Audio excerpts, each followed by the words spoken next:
آپ اس درخت کو غور سے دیکھیں، دیکھنے پر آپ کو اندازہ ہوگا، اس کے بارے میں اپنے ذہن میں سوچیں کہ یہ کیا ہے۔ ایک درخت کے اوپر اتنے سارے جوتے نظر آ رہے ہیں، تو کیوں جوتے نظر آ رہے ہیں؟ اتنے سارے جوتے کیوں نظر آ رہے ہیں؟ اس کے بارے میں کوئی خاکہ سوچیں، کہانی سوچیں۔ ابھی ہم اس کی حقیقت آپ کو بتانے والے ہیں کہ یہ اصل حقیقت کیا ہے، یہ کیوں اتنے سارے جوتے ایک درخت کے اوپر ہیں۔ پھر آپ کو راسخ العقیدہ نظر آئے گا۔ آپ ہمارے چینل کو سبسکرائب کریں اور ویڈیو کو لائک کر دیں۔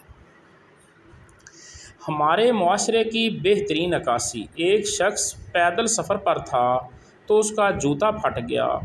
اس نے جوتا ایک درخت پر لٹکا دیا اور سفر پر روانہ ہو گیا۔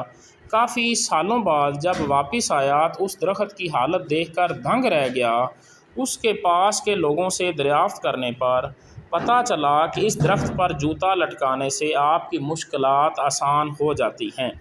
دیکھ لیں یہ قوم کتنی راسخ العقیدہ ہے، جہالت ہے، درختوں سے مشکلات آسان کرواتی ہیں، درختوں کے اوپر اپنے جوتے لٹکا دیتے ہیں۔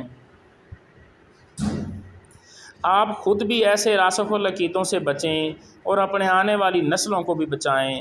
اللہ ہم سب کا حامی و ناصر ہو۔ ہماری ویڈیو کو لائک کریں، چینل کو سبسکرائب کر دیں اور بیل آئیکن کو دبا دیں۔ یہ ویڈیوز ہم آپ کے لیے ہی بناتے ہیں، اگر آپ اس کو لائک کریں گے تو ہماری حوصلہ افزائی ہوگی، اور چینل کو سبسکرائب کریں گے تو ہماری ایسی تمام آنے والی ویڈیوز آپ تک پہنچتی رہیں گی۔ شکریہ۔